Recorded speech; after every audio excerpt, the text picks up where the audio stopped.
Kekristenan bukanlah satu-satunya jalan menuju keselamatan.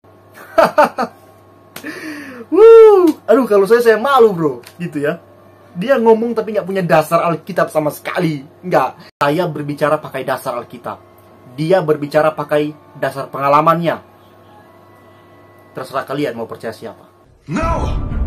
Through the laws of the Pope and the doctrines of men, the consciences of the faithful have been miserably vexed and flayed.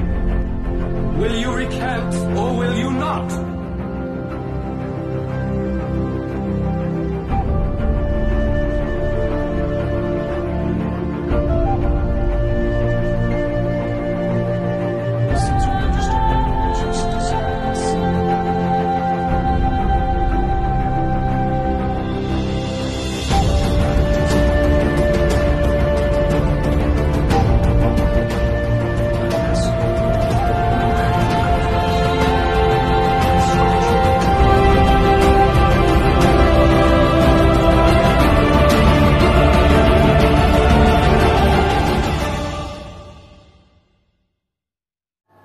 Shalom saudara-saudara, jumpa lagi bersama saya Patrick Smith di channel saya.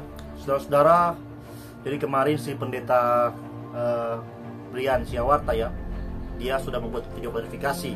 Memang video sebelumnya dari saat ini ya saya bilang kepada kalian bahwa orang ini menggiring opini bahwa ternyata orang bisa selamat di luar Kristus ya.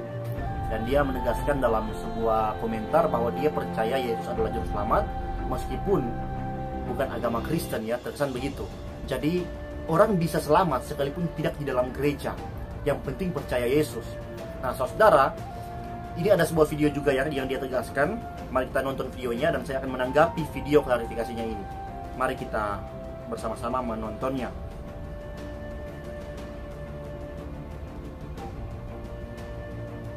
Kekristenan bukanlah satu-satunya jalan menuju keselamatan. Oke, sedikit klarifikasi tentang konten humor gue kemarin yang dalam satu hari viral hampir 20 juta view. Gue gak percaya bahwa keselamatan datang dari agama Kristen.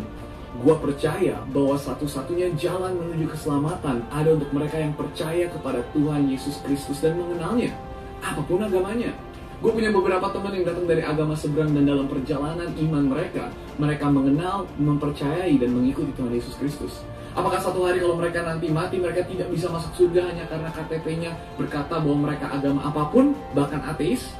Tentu tidak. Gue percaya bahwa Tuhan Yesuslah yang mendatangkan keselamatan, bukan agama.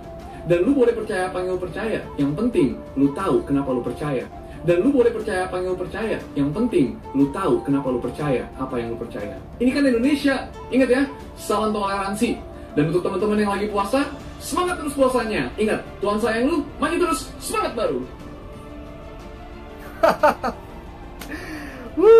Aduh, kalau saya malu bro, gitu ya.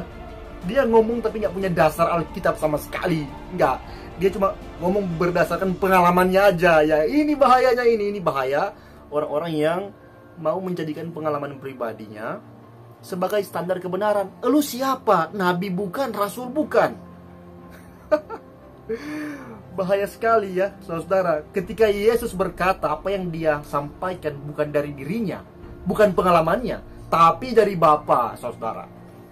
Jadi jangan jadikan pengalamanmu sebagai standar kebenaran. Jangan bro. Yesus pun tidak begitu bro ya. Jadi saya mau kritik, keselamatan hanya didapat di dalam kekristenan.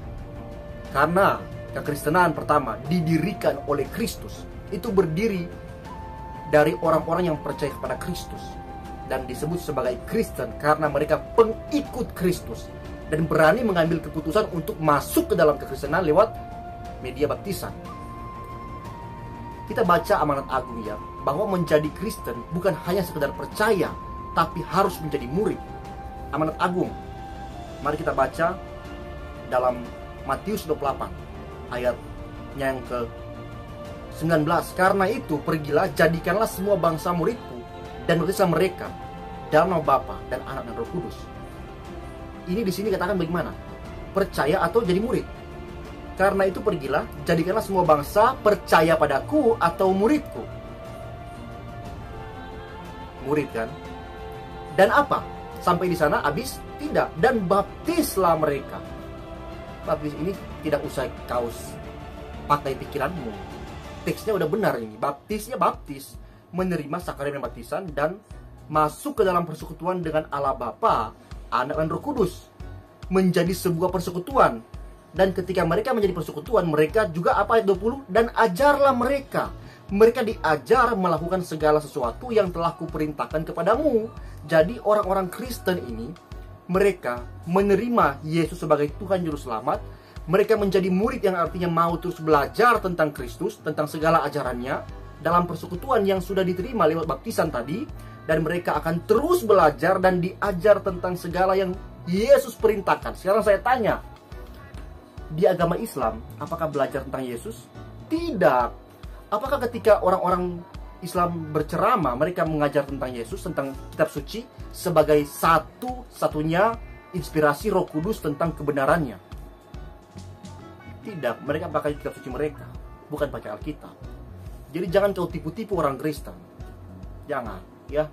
Dan kalian yang agama lain, ya, kalau mau menjadi orang yang diselamatkan di dalam Kristus, itu bukan hanya sekedar percaya terus bisa terus di agama kalian. Tidak, bos. Tidak. Karena bukan saya yang bilang, tapi Yesus loh yang bilang ini loh. Yesus yang bilang ini loh. Baptislah mereka. Ya, kalian harus dibaptis. Sorry to say, bro. Ya, berani mengambil keputusan. Jangan ragu, jangan takut dengan keluarga segala macam. Enggak. Kalau mau toleransi, kita tetap toleransi. Saya menghargai imanmu, silakan berpuasa. Ya, kalau kamu ingin mendapatkan keselamatan, hanya di dalam Yesus dan segala yang Yesus perintahkan akan kamu pelajari di dalam kekristenan. Karena di agamamu, di agama apapun itu, tidak mempelajari Alkitab. Kita harus belajar dari Alkitab.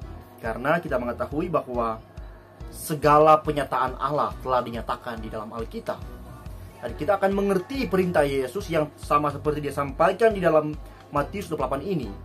Hanya ada di dalam Alkitab. Di Alkitab kita diajar tentang menjadi persekutuan yang benar. Menikmati perintah-perintahnya seperti sakramen, perjamuan kudus. Dan banyak-banyak lagi.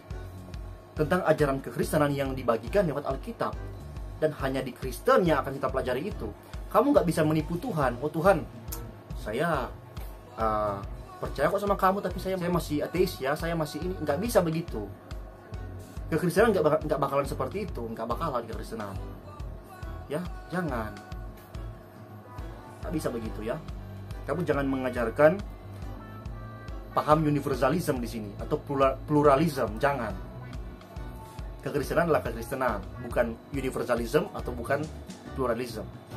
Minta maaf untuk teman-teman Muslim, teman-teman yang lain, minta maaf sekali. Saya toleransi itu artinya bahwa ya kita terima, kita hidup bersama-sama, saling menghargai. Ibadah kalian kita hargai, kami hargai. Ibadah kami kalian hargai. Tanpa kita harus mau menghina atau anti bersosial dengan umat lain.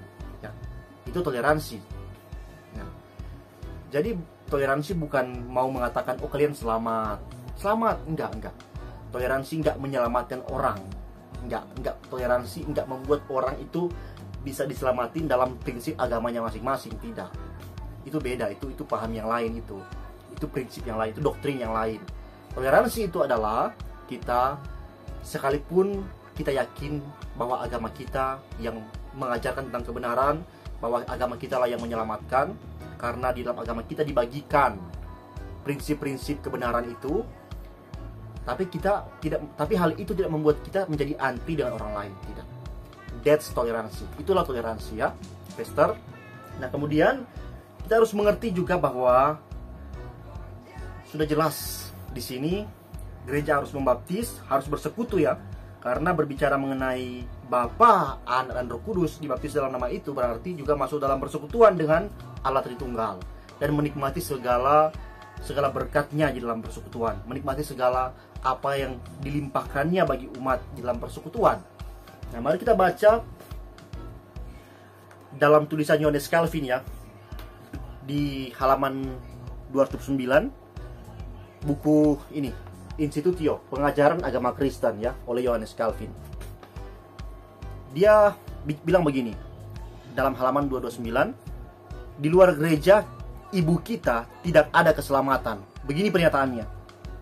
Akan tetapi, karena maksud kami sekarang ialah membicarakan gereja yang kelihatan, maka marilah kita belajar dari mana ibu itu saja. Ibu ya. Betapa besar manfaatnya, bahkan betapa perlunya pengetahuan tentang gereja itu bagi kita.